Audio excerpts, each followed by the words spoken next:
মা, আপনি কি আমায় ডাকছিলেন?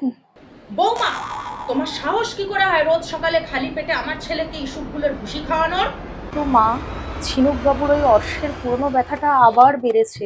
উনি রোজ সকালে কত কষ্ট পাচ্ছেন।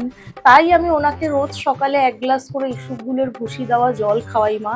আমি যতদূর জানি আমাদের গ্রামে বলতো যে অর্শ হলে নাকি ইসবগুলের ভুসির জল, মৌরি মিছরির জল, এগুলো খেলে নাকি অর্শের ব্যথাটা অনেক কম হয় আর কষ্টও খুব কম পায় মা।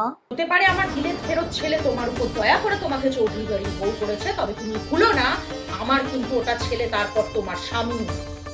আমি আপনার সব কথা বুঝতে পারছি মা, কিন্তু ঝিনুক বাবুর পিছনে খুব ব্যথা মা। এখন এই ভিকিরি বাড়ির মেয়ের থেকে জানতে হবে জমিদার বাড়ির ছেলেরা কি করে সুস্থ হবে। না মা না, আমারই উচিত ছিল আপনাকে আগে জিজ্ঞেস করে ইসবগুলের ভুসির জলটা রোজ দেওয়া। বুঝতে পারছি মা, ভুলটা আমারই। যতই আমার স্বামী হোক, কিন্তু আপনার ছেলে তো আগে বটেই মা। এই জন্য তোমাকে কঠোর শাস্তি পেতে হবে বৌমা। ঠিক আছে মা, এটা যদি অন্যায় হয়ে থাকে, আপনি আমার গুরুজন মা, আপনি আমার মায়ের মতন। আপনি আমাকে যা শাস্তি দেবেন আমি মাথা পেতে সেই শাস্তি গ্রহণ করবো মা। বলুন মা, আমাকে কি করতে হবে বলুন।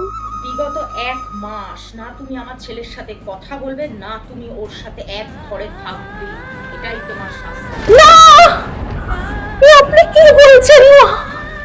এটা আমি কি করে, চিনু বাবুর সাথে এটা আমি কি করে করবো বলুন মা? এ আপনি আমাকে কি শাস্তি দিচ্ছেন মা?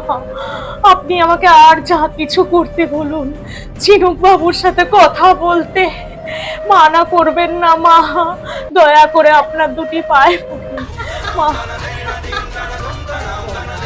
তোমাকে করতেই হবে, মনে রেখো ওটা আমার ছেলে।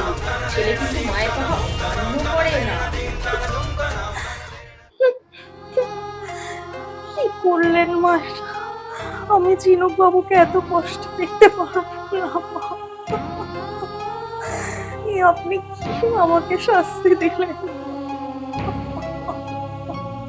ঝিনুক বাবু? কিন্তু সুযোগ বৌমা, তোমাদের মতো ভিখিরি বাড়ির মেয়েদের না একটু জব্দ করতে হবে। এইবার হবে তুমি আমার ছেলের চোখে খারাপ।